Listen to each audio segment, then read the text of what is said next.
தேவன்புரத்திலிருந்து சாந்தியும் சமாதானம் உண்டாகட்டும். இந்த நிகழ்ச்சி தாமதமாக துவங்கியதற்கு நான் தான் காரணம். அதற்காக உங்களிடம் என்னுடைய மன்னிப்பை தெரிவிச்சுக்கிறேன். நான் ஒரு துவக்க விழா இங்கே வந்திருக்கக்கூடிய பத்திரிகையாளர்களுக்கும் ஊடக நண்பர்களுக்கும் மேடையில் வீட்டிருக்கக்கூடிய திரை ஆளுமைகளுக்கும் இது ஒரு வழக்கமான ஒரு விழா. ஆனால் சாமுக்கும் அவனை சுற்றி இருக்கக்கூடிய புதியவர்களுக்கும் தங்களுடைய வாழ்க்கையை துவங்குகிற ஒரு நாள். அது ரொம்ப முக்கியமான ஒரு நாள். நிறைய பூஜை பார்த்துருக்கோம். எல்லா பூஜையும் ரொம்ப பிரம்மாண்டமாக நடக்கும். ஆனால் அதற்கு பின்னால் அந்த படம் சார்ந்த கிளைகள் என்னன்னு கேட்டால் நம்ம மனசுலேயே நிற்காது. ஸோ நான் எனக்கு இங்கே உட்கார்ந்துருக்கும் பொழுது நீங்கள் எல்லாரும் பேசிகிட்டு இருக்காங்க, காது சத்தம் கேட்டால் கூட எனக்கு சேதுவை எப்படி தொடங்கணுன்றது தான் ஞாபகத்தில் வந்துக்கிட்டே இருக்கு. அவன் இப்போ சிரிச்சுக்கிட்டு நிற்கிறான். இப்படிலாம் நாங்கள் சிரிச்சுக்கிட்டுலாம் கூட இல்லை. முதல் படத்தை துவங்கும் போது ஒரு பதட்டத்தோடையே இருப்போம். ரொம்ப பழைய கதையாக இருந்தாலும் இங்கே நிறைய புதியவர்கள் இருக்கிறதுனால அந்த கதை உங்களுக்கு புதுசாக இருக்கும்னு நான் நம்புகிறேன். நான் 88, 89 காலகட்டங்களில் சென்னைக்கு வந்துட்டார் பாலா. நானும் அவர் தான் சென்னைக்கு ஒன்றா வந்தோம். அவர் பாலுமேந்திரா சார்ட்ட உதவி இயக்குனராக சேர்ந்து 93 முதல் முறையாக படம் பூஜை போடப்பட்டது. பாலா இயக்குனராக அறிமுகப்படுத்தப்பட்டார். அந்த படத்துக்கு பேர் அகிலன். தமிழ் சினிமா வரலாற்றிலேயே அல்லது இந்திய சினிமா வரலாற்றிலேன்னு கூட சொல்லலாம். காலையில் பூஜை போட்டு அன்று மாலையே படம் டிராப் ஆன படம் அந்த படம் தான். அப்படி ஒரு ஹிஸ்ட்ரி அந்த படத்துக்கு இருக்குது. அகிலன்ற டைட்டிலில் காலையில் பூஜை, மாலையே இந்த படம் டிராப் இனிமேல் பண்ண மாட்டாங்க அப்படின்னு சொல்லியாச்சு. அதற்கு பின்னால் பல நாயகர்கள். இந்த பாலான்றவர் யார் அப்படின்னா, பாலு மகேந்திரான்ற அப்படின்றது ஒரு மரத்திலிருந்து பறிக்கப்பட்ட ஒரு பழம். அது அன்னைக்கு விதைக்கப்பட்டது. ஆனால் முளைக்கலை. அது முளைக்காமல் அப்படி நின்று போயிடுச்சு. கிட்டத்தட்ட பட்டு போயிடுச்சுன்னு கூட சொல்லலாம். அதற்கு பின்னால் நிறைய புதுமுகங்கள் அந்த படத்தில் நடிக்கணுன்ற கிட்டத்தட்ட அன்றைக்கு பீக்கில் இருந்த திரு ரஜினிகாந்த் அவர்களும் கமலஹாசன் அவர்களும் தவிர, மூத்த நடிகர்கள் தவிர எல்லா நடிகர்களுமே அந்த கதைக்குள்ளே வந்து போயிருப்பாங்க அந்த கதைக்கு. இது போக நிறைய புதுமுகங்களை பார்த்து புதிய தயாரிப்பாளர்கள் அது இதுன்னு பார்க்காத ப்ரொடியூசர்ஸே கிடையாது, பார்க்காத ஹீரோஸே கிடையாது. இன்னைக்கு இருக்கிற பெரிய பெரிய ஸ்டார்லாம் அதில் கமிட் ஆகிருக்காங்க. அந்த தகவல் தவறான தகவலாக இருக்காதுன்னு நினைக்கிறேன் நான். அல்டிமேட் ஸ்டார் கூட அந்த படத்தில் கமிட் ஆகி அப்புறம் பண்ணாமல் இருந்தவர் தான். அப்படி ஒரு ப்ராஜெக்ட் அது. நிறைய ஹீரோஸ் இன்னும் சொல்லிக்கிட்டே போகலாம். நிறைய ஹீரோ. அப்புறம் திரும்ப 97 கந்தசாமின்ற சசிகுமார் இருக்காங்க, நம்ம நடிகர். அவருடைய உறவினர் ஒருத்தர் மூலமாக அந்த படம் துவங்கப்பட்டது. கந்தசாமின்ற ஒரு தயாரிப்பாளர் தான் அந்த படத்தை துவங்கினார். அகிலன்ற படத்துக்கு சேதுன்னு பெயர் மாற்றியாச்சு.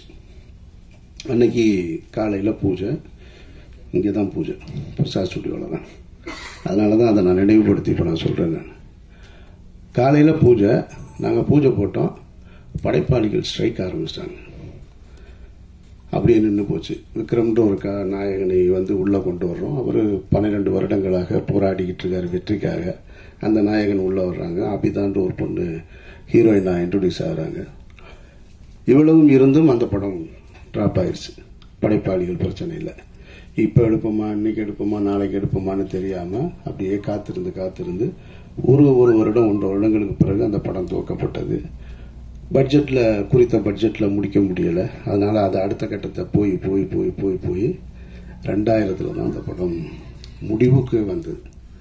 சரி, முடிவுக்கு வந்ததுக்கு பின்னாடி அந்த படம் விற்பனைக்கு இருந்ததான்னு கேட்டால் அந்த படம் விற்பனைக்கு இல்லை, யாரும் வாங்கலை எல்லாமே. ஆனால் அந்த படத்தை டப்பிங்லையோ எஃப்எக்ஸ்லையோ பார்த்தவங்க எல்லாம் இந்த 97 தொடங்கி 93 தொடங்கி 2000 வரைக்கும் பல இயக்குனர்கள், பல தயாரிப்பாளர்கள் எங்களை கிராஸ் பண்ணி போயிட்டே இருக்காங்க.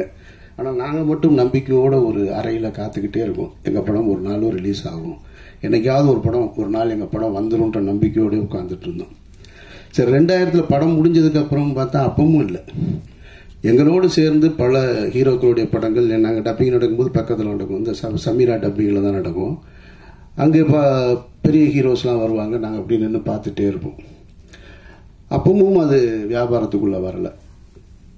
அதில் ஒரு நல்ல விஷயம் என்னென்னா, படம் நல்லா இருந்ததுன்றது மட்டும்தான் ஒரு இயக்குனர் தன்னுடைய கனவுகளை ஒட்டுமொத்த கனவையும் தூக்கி ஒரு படத்தில் உழைப்பாக போட்டு படமாக்கி வச்சுருந்தார்.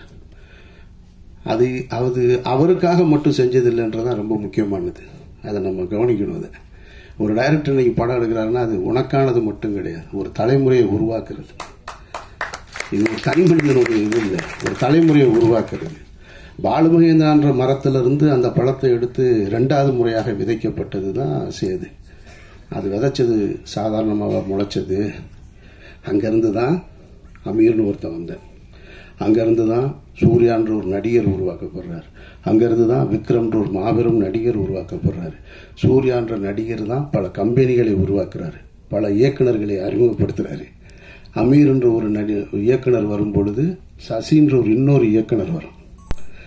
இன்னொரு சசின்ற ஒரு இயக்குனர் வரும்போது சமுத்திரகனி வர்றான், கஞ்சா கருப்பு வர்றான், நமோ நாராயணன் வர்றான், புதிய புதிய தயாரிப்பாளர்கள் வர்றாங்க. இப்படி போய்கிட்டே இருக்கு. அப்போது அந்த காலகட்டத்தில் 2000 படத்தை எடுத்து முடிக்கும் பொழுது எங்களுக்கு இருந்த நம்பிக்கை படம் நல்லா இருக்கு, அவ்வளோதான். வேறு எதுவுமே தெரியாது. படம் விற்பனை ஆகலை. அந்த டைமில் இதே பிரசாத் லேபில் நான் அந்த படம் ரிலீஸுக்காக நானும் தயாரிப்பாளர் திரு கஃபார் அவர்களும், அவர் எனக்கு அண்ணன், கஃபார் அண்ணனும் சித்ரா லட்சுமணன் சாரும் அந்த ரிலீஸுக்கான வேலைகளில், ஏன்னா ரொம்ப சிரமம், ரொம்ப கடனில் இருக்குது, இந்த படம் எப்படி ரிலீஸ் ஆகும்னு தெரியாத ஒரு சூழல்.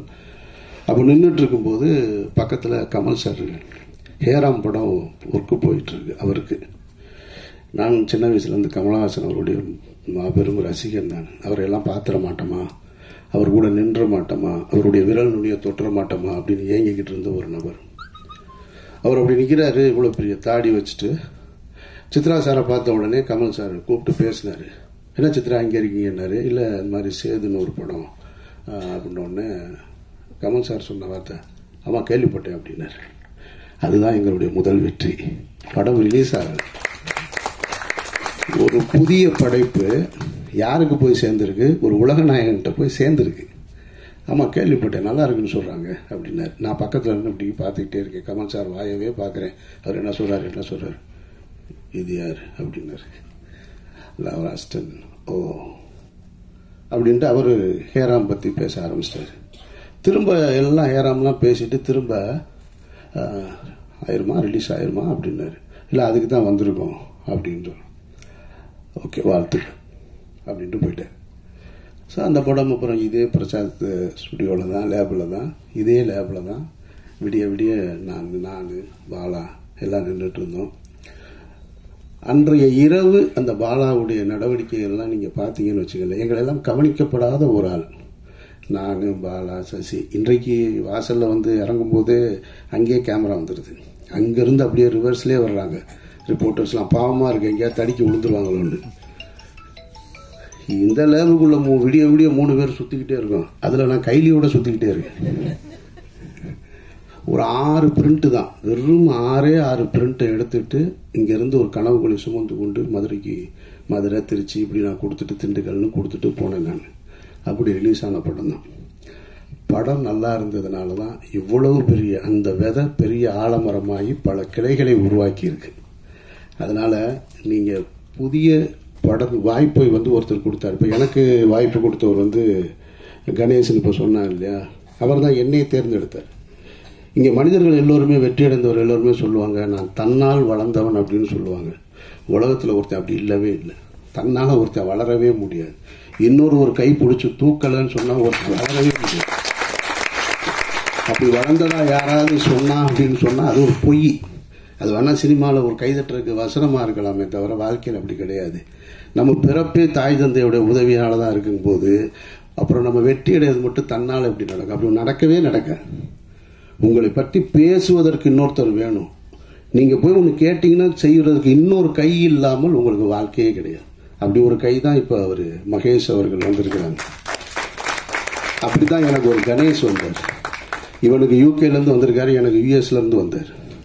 இன்னைக்கு வெற்றி அடைஞ்சதுக்கப்புறம் சொந்தக்காரங்க வருவாங்க, நண்பர்கள் வருவாங்க, பெரிய பெரிய பணக்காரர்கள்லாம் வருவாங்க. ஆனால் தொடக்க காலகட்டத்தில் துவக்கத்தில் இவன் டைரக்டர் ஆவான், நான் அமீரா மட்டும்தான் இருந்தேன். என்னை இயக்குனர்ன்ற முதல் அந்த வார்த்தையை பயன்படுத்தினது என்னுடைய கணேசார் தான். அவர் இல்லைன்னு சொன்னால், அவர் முதலீடு செய்யலைன்னா நான் இல்லைங்க, நான் அதுக்கப்புறம் சொந்த படம் எடுத்திருக்க முடியாது. ஸோ அப்போ அந்த உதவியை மகேஷ் அவர்கள் செய்திருக்கிறார்கள். சாம் செய்ய வேண்டியது அந்த படத்தை நல்ல படமாக எடுத்துக்கணும். அவர் இன்னைக்கு விதைக்கப்பட்டுருச்சு, இனி நீ இதை முளைச்சு எடுத்துட்டு வர வேண்டிய முழு உழைப்பும் உன்னிடத்துல இருக்கு.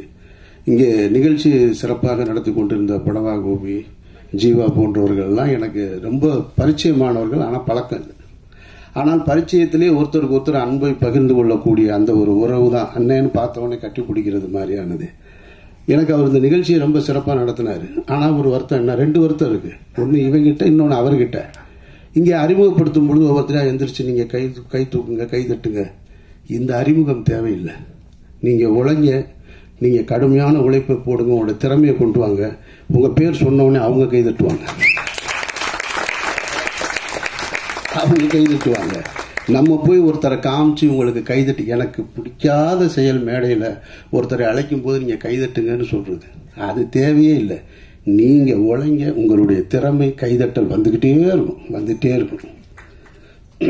ஆட்டோகிராஃப்னு ஒரு திரைப்படத்தை எடுத்துட்டு சேரன்ற ஒரு இயக்குனர் லயலா காலேஜில் ஒரு ஃபங்க்ஷன், தண்ணீர் தேசம்னு ஒரு படத்துக்கான துவக்க விழா, பப்ளிக் ஃபண்டில் அந்த படத்தை எடுக்கிறதுக்காக ஒரு ஓப்பன் கிரவுண்டில் ஒரு ஸ்டேஜ் போட்டிருந்தாங்க. ஆட்டோகிராஃப் ரிலீஸ் ஆகிருக்கு. நாங்கள்லாம் உட்காந்துருக்கோம். சேரன்ற இயக்குனர் கார்ல இருந்து இறங்கி இப்படி உள்ளே வர்றாரு. கிட்டத்தட்ட ஒரு 2000 பேர் அமர்ந்திருந்த ஒரு அரங்கம், அது ஓப்பன் ஸ்டேடியம். 2000 பேரும் அவர் காரில் இருந்து இறங்கி மேடைக்கு வருவது வரைக்கும் கைதட்டலை துவங்கியவர்கள் நிறுத்தவே இல்லை. சேரனுக்கு கிடைத்த மிகப்பெரிய அங்கீகாரம் அது ஆட்டோகிராஃப்ன்ற படத்துக்கு கிடைத்த ஒரு அங்கீகாரம். அப்போ நம்மளுடைய உழைப்பும் நம்மளுடைய திறமையும் கைதட்டலை பெற்றுத்தருன்றது தான் மறுக்க முடியாத உண்மை. 2வது, எனக்கு இவனை என்கிட்ட இருந்து சசிகிட்ட சமுத்திரகனிட்ட போயிட்டான்னு சொல்றதை விட கனி எடுத்துக்கிடுவான். அதில் பெரிய கில்லாடி அவனுக்கு தெரியும் யார் யாரை தூக்கிட்டு போகணும்னு. சசியை தூக்கிட்டு போனான், இவனை தூக்கிட்டு போனான், இந்த நடராஜன் என்னுடைய காஸ்டியூம் அவனை தூக்கிட்டு போயிட்டான். எல்லாரையும் எடுத்துட்டு ஓடிடுவான். ஆனால் அது கடைசி நேரத்திலாம் சொல்லுவான், முன்னாலேயே சொன்னால் நம்ம எதுவும் சொல்லிடுவோன்றதுக்காக. அப்படி ஒரு சரியானவனை எடுத்துக்கிட்டான். எனக்கு என்ன ஒரே ஒரு வருத்தம்னா, டைட்டில் மட்டும்தான் வருத்தம். ஒருவேளை இது பெரிய ஹிட் ஆனாலும் ஆகலாம்.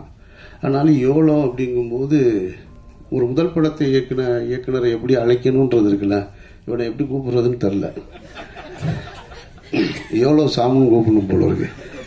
அதனால் அதுக்குள்ளே இருக்கிற ஆழமான அர்த்தம் இருந்திருந்தாலும் வேற பேர் பரிசீலனை இருந்திருக்கலாம், சொல்ல முடியாது. ஒருவேளை ஆட்டோகிராஃப் வைக்கும்போதும் இந்த மாதிரி தான் இருந்தது. ஆட்டோகிராஃப் ஏன் வச்சாங்கன்னு சொல்லி. ஆனால் அதுவே பெரிய ஹிட் ஆயிடுச்சு. மற்றபடி இந்த நாள் மற்ற எல்லோருக்கும் ஒரு சம்பிரதாயமான நாளாக இருக்கும். இந்த விழாவும் ஒரு சம்பிரதாயமான விழாவாக இருக்கும். ஆனால் இதில் உழைக்க இன்றைக்கு அந்த விதைக்கப்பட்டவர்களுக்கு ஆத்மார்த்தமாக நிற்கிற எல்லோருக்குமே என்னுடைய நன்றியை நான் தெரிவிச்சுக்கிறேன். ஏன்னா இதுலேருந்து எவ்வளோ பேர் வரப்போறாங்கன்னு தெரியும். பாலுமகேந்திரா சார் உங்களுக்கு தெரியும். பாலுமகேந்திராட்ட நிறைய கனிகள் எடுத்து விதைக்கப்பட்டது. ஒரு பக்கம் வெற்றிமாறன் டீமு, ஒரு பக்கம் ராம் போன்றவர்கள். பாலாட்டிருந்து வந்தவங்க தான் நாங்கள் எல்லாருமே. ஆனால் ஒரு கட்டத்தில் நின்றுச்சு. இப்போ எனக்கு பின்னால் சசி, சமுத்திரகனி, அப்புறம் துரைவாணன் ஒரு இயக்குனர் எனக்கிட்ட இருந்து வந்தான். ஆக்சுவலாக அவங்க உடல்நிலை சரியில்லாமல் ஒரு படம் இயக்குனா நான் இறந்துட்டாங்க. ஸோ ஒரு சின்ன கேப் விழுந்துருச்சு. அந்த கேப்பை திரும்ப அந்த தோட்டத்தை துவங்குவதற்கு சாமு வந்திருக்கான். இதை எடுத்துட்டு போகணும். இன்னும் எனக்கு ஒரு ஆசை இருக்கு. சரி, என்கிட்ட இருந்து வர்ற அசிஸ்டன்ஸ் யாராவது அடுத்த கட்டத்தை நோக்கி போகணும் அப்படின்ற ஒரு ஆசை இருந்துகிட்டே இருக்கு. அதை செய்வான்ற நம்பிக்கையோடு இருக்கேன் நான். பாலா பருத்தி வீரன் முடிச்சுட்டு, நான் மௌனம் பேசியதை முடிச்சு, ராம் முடிச்சு, பருத்தி வீரன் முடிச்சதுக்கப்புறம் என்னை கூப்பிட்டு ஆஃபீஸில் உட்காந்து பேசும்போது ஒரு வி ஃபைண்டர் எடுத்து கையில் கொடுத்தாரு. இந்த வி ஃபைண்டரை கொடுத்து, இது என்னன்னு தெரியுமாடா அப்படின்னு. தரல, சொல்லு அப்படின்னு. இது பாலுமகேந்திரா சாருக்கு அவருடைய குருநாதர் கொடுத்தது. அவர் பாலுமகேந்திரா சாருக்கு கொடுத்தாரு. பாலுமகேந்திராட்ட இருந்து பல பேர் எவ்வளவோ பேர் வந்து போயிருக்காங்க. ஆனால் அவர் எனக்கு கொடுத்தாரு. நான் உனக்கு கொடுக்கல. எப்போ கொடுக்கல? மௌனம் பேசி கொடுக்கல, ராமுக்கும் கொடுக்கல. பருத்தி வீரன் முடிச்சதுக்கப்புறம் உன் கையில் கொடுத்தேன்னு என் கையில் கொடுக்குறேன். இப்போ அதை நான் வாங்கி வச்சுட்டு யாருக்கிட்டையாவது கொடுக்கணும்னு இருந்தேன். சசி வந்துட்டான். சசி வந்து சுப்பிரமணியபுரம்ன்ற ஒரு மாபெரும் படத்தை, ஒரு காவியத்தை கொடுத்துட்டு போயிட்டான். ஆனால் சரி கொடுக்கலாம் அப்படின்னு நினைக்கும் போது நமக்கும் ஒன்று இருக்கும்ல, நம்ம 3 படம் பிடிச்சதுக்கப்புறம் தானே கொடுத்தாங்க, இவனுக்கே முதல் படத்துல கொடுக்கணும் அப்படின்னு ஒரு எண்ணம் தான். கொடுத்துருக்கணும் உண்மையிலே அவன் கையில். ஆனால் அது ஒரு வகையில் கூட நல்லதாக போச்சு கொடுக்காம இருந்தது. ஏன்னா அது யாருக்கிட்ட போகணும்னு அது முடிவெடுத்துக்கிறது அப்படின்னு நான் நினைக்கிறேன். நான் ஏன்னா அவன் அடுத்து டைரக்ட் பண்ணல, அடுத்தடுத்து முழு நேர நடிகராக மாறிட்டான். அப்போ கொடுத்துருந்தேன்னு வச்சுங்க, அங்கேயே தேங்கி இருந்திருக்கும். அப்போ அது இன்னும் என்கிட்ட தான் இருக்கு. அதை பெறுவதற்கான சந்தர்ப்பம் சாம் கிட்ட இருக்கு. இறைவன் அருள் கொண்டா அதை மற்றபடி இந்த ஒட்டுமொத்த குழுவிற்கும் என்னுடைய நெஞ்சார்ந்த வாழ்த்துக்கள். ரமணா, சிவா, மற்றபடி புதிய கலைஞர்கள் எல்லோருக்கும் என்னுடைய நெஞ்சார்ந்த வாழ்த்துக்கள். இறைவன் அருளால் இந்த படம் மிகப்பெரிய படமாக வரணும் அப்படின்னு நான் வாழ்த்துறேன். நன்றி. நன்றி சார், சூப்பர். ஒரு ஹைரார்கி ஒன்று சொன்னீங்க, அது வந்து பிரமாதம். எப்படி இந்த படம் வந்து ஒரு விதையா அமைய போகுதுன்றது சான்றில் இருக்கு. பாராட்டிய உங்களுக்கு நன்றி. உங்களுடைய அன்பும் பாராட்டும் நிச்சயமா இந்த குழுவுக்கு கண்டிப்பா போய் சேரும். ஒரு வெற்றி படமாக அமையும். இங்க வந்திருக்கக்கூடிய அத்தனை பத்திரிகை நண்பர்களுக்கும் நன்றி.